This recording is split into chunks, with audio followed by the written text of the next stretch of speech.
God is moving. It's Young People Nation. Welcome to Young People Nation.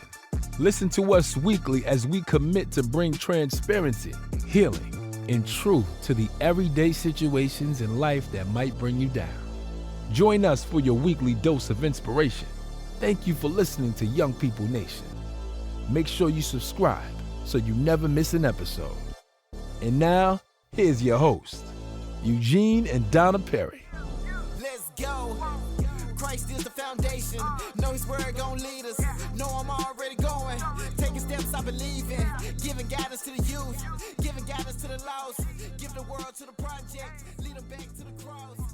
Hello, welcome to Young People Nation, and thank you so much for listening.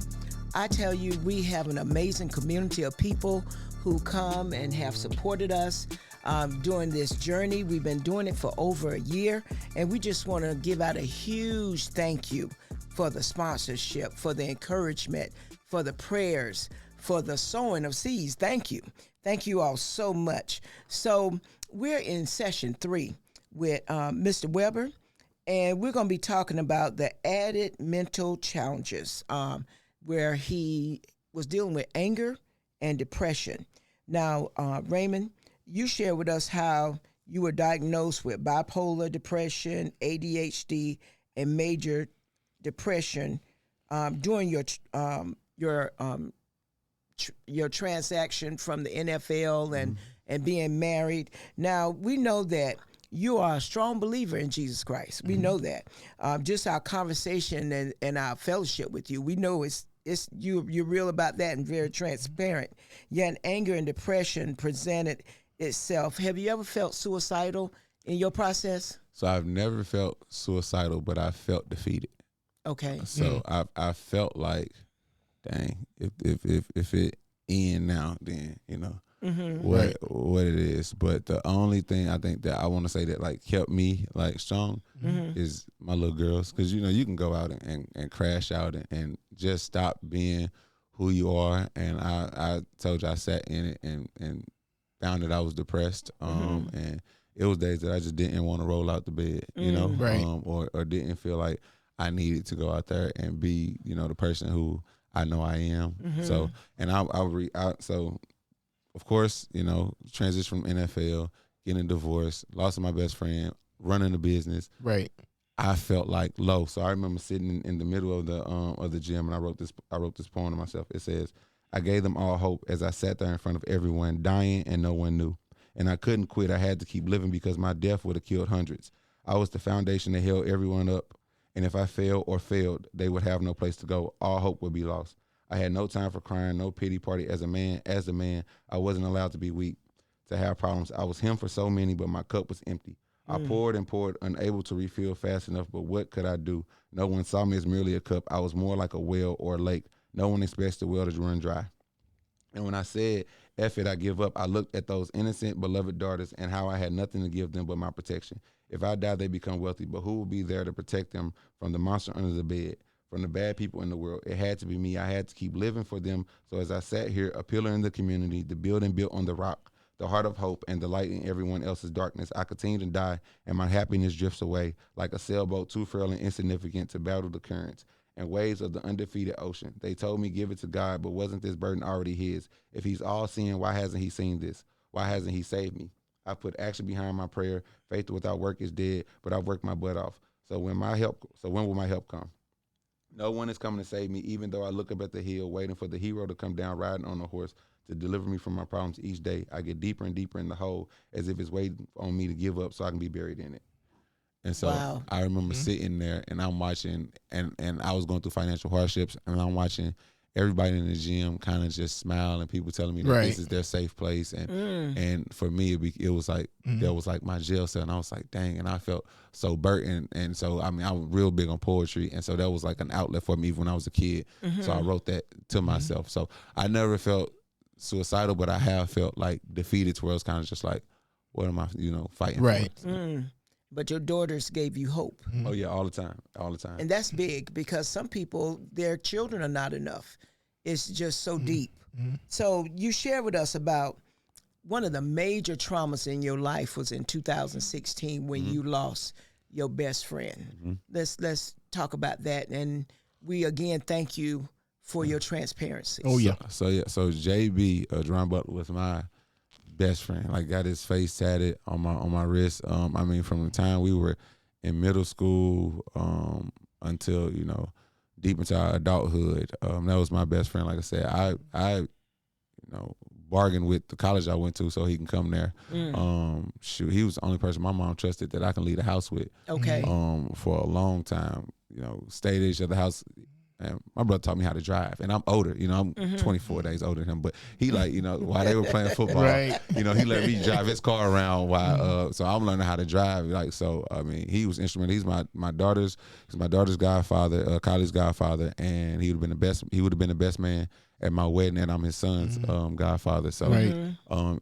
he was really big into street racing, drag racing. Had the fastest car in St. Louis. They used to call it White Ice. He had a Pontiac G8. And he used to race it. And one day he was setting up a race trip, like on Hall Street. You know, it was a famous street in St. Louis for drag racing. Right. He was setting it up, and some guy came through, and YJB setting up the track and hit him, split his body into two. I remember it was day after Thanksgiving. I was riding back home to Georgia with my family, and he had called me before it happened. He called me, and I was asleep in the car. And so woke up, called him back, and he didn't answer. Called him back, he didn't answer. Got a phone call from somebody, and they was like, JB dead. And I was like, Wow. I was like, what? And at this time, we already on the other side of Nashville, so we ran through the mountains, and I'm like, what? And he was like, yeah, JB dead, bro. And just hung up. And so I'm calling anybody, everybody, and then, you know, the sources confirmed, and so nobody had told his mother yet.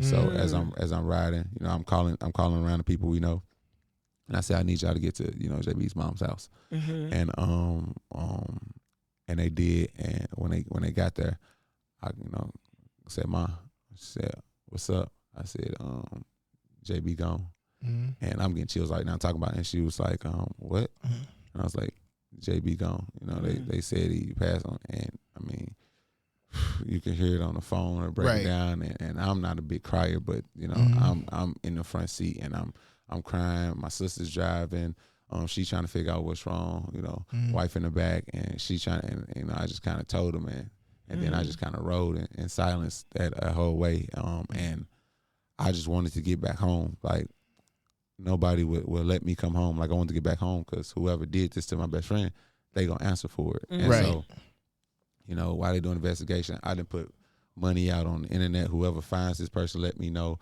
You know, I'm coming home and I'm handling it. When I get home, I'm gonna ride around until I figure out, you know, what happened to my brother. And it was one of those. I mean, the police eventually knew, but we didn't know. And I guess again, God was looking out for me again. Yes. If I found out, you know, I was ready to crash out, and I did eventually, because after that, I just didn't understand, like, how a person who was such a good spirited person, such a great person, could be taken so soon, you know. And so I was angry with God. I mean, I was angry. So everything that I stood for and stood on, I did the complete opposite. You know, the anger came back, the fight. And I remember choking a guy out at the bar, and I slapped another guy on the street. Like, it was just so. I was so angry, and I started hustling.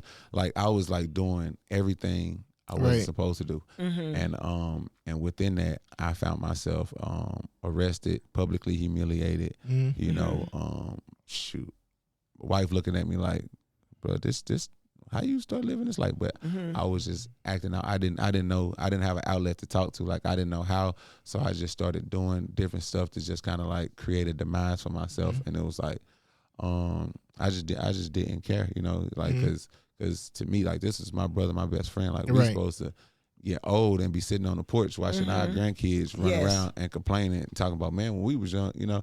And I felt like the opportunity was like taken because, like, he was such a great person, and I'm like, how does a great person like this die? And I know a bunch of bad people, a bunch of people who not even trying. Sound like my husband. Yeah, who not, so that was hard on me, and that's when I found myself like I started smoking. Like, so I started smoking so much that it just became convenient for me to sell it. Right. Like, and so that's how much I was smoking every day. I mean, you would walk into my gym and I was a shell of myself. You know, Right. I was shoot. I can't tell you when I wasn't high. You know, so until I got arrested, and that's when it was kind of like, all right, you know, dang, look what you sitting in right now. This ain't. You know, you got to be a mentor, you know, for his son and for your kids, and this ain't who you are. Yes. But by that time, I was, you know, A lot had taken place. yeah, and I think like sometimes like with mental issues and stuff, you're not born with them all the time. Like sometimes, so a traumatic situation happens and it triggers something. You know, Yes. you know, PTSD, like that stuff can create, you know, major depression and bipolar, like, you know, all that stuff can trigger Right. Yes. after a while. And I think that was like one of those times where I kind of, you know, hit that wall, and that's when stuff really started to change. And yeah, so that was like a tough time. These are critical times in people's lives that you can't use a stereotype and say you can pray about it and that's it and it goes away. You actually got to get on somebody's couch Yeah. to be counseled to by a good psychiatrist and all, or you got to take some medication until the normalcy of your life come back. And don't be embarrassed about it, because everyone needs help at sometimes in their life. Yeah. Wow. So in your life probably has never been the same, because he was a brother. And so your life changed dramatically Yeah. after that happened. That was the person I talked to. You know, that was the person, like, I feel like everybody got their person, right? Yes. And so that was like my brother. Like, I knew if I call him, no matter what, he gonna answer the phone. Whatever I need, he was gonna answer. Like, that's, you know, and I feel like everybody got like their best friend like that's gonna Right. answer the phone for you no matter what. You can talk, you can be transparent. They know everything. Y'all got your own kind of language. You know what I'm saying? Yes. Right. So for a long time I didn't have nobody to talk to. You know, I just Right. internalized a lot of stuff. Like, of course, my ex-wife wanted me, you know, to, hey, communicate with me, but it was kind of like I don't like you and I talk differently than how me and Right. bro used to talk. Yes. So I had to learn that as a wife too. yeah, so it was, Yeah, I had to learn that. I didn't have nobody to talk to, so like that was like my outlet, and so I internalized and kept a lot of stuff in. Okay. Yeah, that's trauma. Yes. Yeah, I had to learn that as a wife too, that me and his communication is different than him, and I can name two of them right now that he talks real deep with. Yeah, And so, or three. but I had to learn that's a different relationship than me and his. Yeah. So you have to give respect in those spaces. So have you seen his son? yeah. So his son come down and visit with me whenever I go to St. Louis. I make sure I always get him. We FaceTime talk all the time. That's beautiful. Yeah, whatever. Shoot, he's spoiled. Whatever he wants, and his mother's doing a phenomenal job of Yes. raising him as well. She's trying to hold it down, Right. Yes. as much as possible. But yeah, he's a great young man playing football. Like, I went to his championship game. And, yeah, so we got a great relationship. And so we talked about how you deal with anger, depression, and again, thank you for your transparency about being borderline bipolar, ADHD, and major depression. And we talked about how you deal with this, what works for you. And you said sitting by the water. Yes, ma'am. The water is your healing. And the water comes from God. So that's your healing. Yes, ma'am. So talk about that. So in college, you know, because growing up in St. Louis, we ain't had no water. Like, Right. we got the dirty Mississippi River, but I will say, think about it. We got this in the middle of Forest Park in St. Louis. It's like this nice looking water, not waterfall, but it's like a I don't know, fountain. And it's in Right. the middle. It's right up under the art art museum. Okay. And so I used to sit there at nighttime when I found it, and I used to just sit there and talk. And I was dating a girl at the time, and we would just sit there and I just look at the water. And so when I got to college, they had a lake, and I would just pull my car up to the lake anytime after a game, before a game. Like before the games, I would go out to the lake if it was a home game, and I would pray. I would read the Bible, and I would pray at the water. And then I do it at the swimming pools. At away games, or I remember looking at the Gulf of Mexico when we played against Mexico State or whatever, and like they had water, you know, you see water right there. So it's always been like something that I'm just like drawn to, because it's so common, and if you look at the ocean, you look at the bodies of water, it just make you feel so small. It make your problems feel so small because you just realize that it's a vast world out there. Like, Right. that ocean is so big, it's endless. Like, it touches every part of the world. So Yes. why something so small gonna bother you when it's something so big and beautiful right there? And it's so deep that you can't even, nobody even knows what's in the depths of the ocean, you know? Right. So I'm just transfixed by water, and it calms me, like the sounds of the waves crashing. I can close my eyes, I can meditate, and I can find peace. And just Yes. knowing that it's something that's so much stronger than me out there. Like, when I'm riding a jet ski, I'm on a boat, like, you know, you got this sense of fear, but at the same time, you just like, you realize that you're just not in control. Like, if that ocean want to take you, that ocean gonna take you. Yes. You Right. know what I'm Yes. saying? Like, but and the same thing, something so strong could be so beautiful. Yes. Like, so many organisms live in the ocean. Like, I was just in Turks and Caicos, and I'm standing in the middle of the ocean, the water's so clear. Beautiful water out there. The fish are swimming around my feet. Like, Right. you know what I'm saying? Like, so those life forms, and something that's so powerful, because I feel like, as far as like a physical thing, water is the strongest thing Yes. on the earth, you know? So like, Right. I mean, it can save you and it can destroy you at the same time. If it was a burning fire, you need water to survive from it. But at the same time, you get in too deep, or you know, ingest it the wrong way, that water could take you out. So, Yep. Wow. And nourish you because we can't survive without drinking it. and it That's right. it cleanses you too. Yeah. So, Oh, yes. So you shared also, and we want to talk briefly about this as well, in the perspective of your best friend dying, your marriage ending, your NFL career ending. Yeah. So we're going to talk about in the final session the healed Raymond. Yes, ma'am. And so I want you to share, if you don't mind, in marriage. Your ex-wife gave it all she had. Yes, ma'am. But at the end of the day, you recognized there were some things that you were dealing with, correct? Yes, ma'am. So sometimes we're our women and men, because you got it out there for some females, are told to stay and pray. But it's nothing she could have done. Nah, I was against it. The dynamics of my family, I never seen a good wholesome marriage. You know what I'm saying? So everybody in my family was either not married or divorced. Okay. So I felt like I was cursed from the beginning, because all my dad kids are divorced. Like, every last one of them, and I'm the youngest. So why would I be any different? So I already felt like I was cursed, and I didn't like. She was fighting, and she was realistically fighting she was fighting by herself. You know, she was fighting for our marriage, and I was fighting to survive.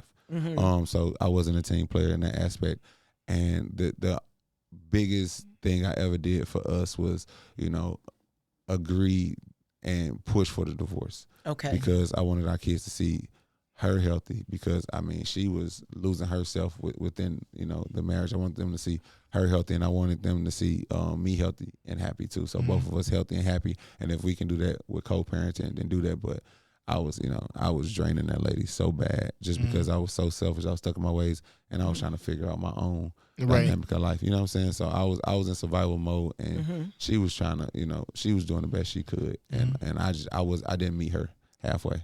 And you are to be applauded for taking ownership, because that is major in all of our lives. Is as a leader, wherever you are, is to take ownership of your part. You got to hold yourself accountable. So yeah. That's right.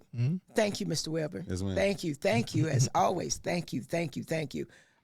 Is there anything you would like to leave with this third session? Trauma happens. Find you a group. With me, the first group I ever sat in and talked to was AA. And it showed me that, you know, we need an outlet. We got to go to counseling. And from there, you know, I helped start a group called MVP. And then with MVP, it showed me that I really need to go sit on the couch and talk to somebody. So I took that next step, and I went to counseling. At first, it started off with couples counseling, but then the counselor identified that I needed to work on myself, and I had some real mental health issues. And within that, I went to a psychiatrist, got diagnosed, and I'm not ashamed of it. I'm transparent with it, because I understand that my story gonna help somebody else. But Yes. you gotta find an outlet to talk to. You gotta find your group, your people, your person to have an outlet, and stick with it, because stuff gonna always happen. But it's hard, but it's fair. Thank you so much. And we always like to give out our mental health hotline. That's the 988 hotline. We have the 741. That's free 24/7. And of course, there's NAMI. That's the National Alliance on Mental Health Illness. And you can look that up by your state, and you will be able to get someone and get the help you need. And if nothing else, you can call the 211 community hotline. That's a general source for mental health 24/7. Okay, Mr. Perry? And through life, you have to always look at yourself and be honest with yourself and come to the point and say, I need some help. And in doing that, you help so many others, because in life, never give up. Never. Look honestly at yourself and say, am I living the life I want to live, or am I just existing from day to day? This has been Young People Nation, and remember, there is always hope. Let's go. Christ is the foundation. Know his word gon' lead us. Know I'm already going. Taking steps I believe in. Giving guidance to the youth. Giving guidance to the lost. Give the world to the project. Lead them back to the cross. He the #1 prospect. He the top boss. I was broke, I was empty. He the one that paid the cost. Really thought that I was cool. There was nothing like the Savior. Now it's time for the truth. The whole world been waiting. It's Young People Nation. It's Young People Nation. It's Young People Nation. It's Young People Nation. It's Young People Nation. It's Young People Nation. It's Young People Nation. The whole world been waiting. Whatever you going through, I know what he gonna do. Don't matter the circumstance, we going back to the root. Keep going, keep going. Let that seed keep growing. You need peace and we know it. Now it's time to live holy. Young People Nation. You know what time it is. Young People Nation. Get ready, the time is here. Get ready, we vibing here. We about to let God in here. Young People Nation.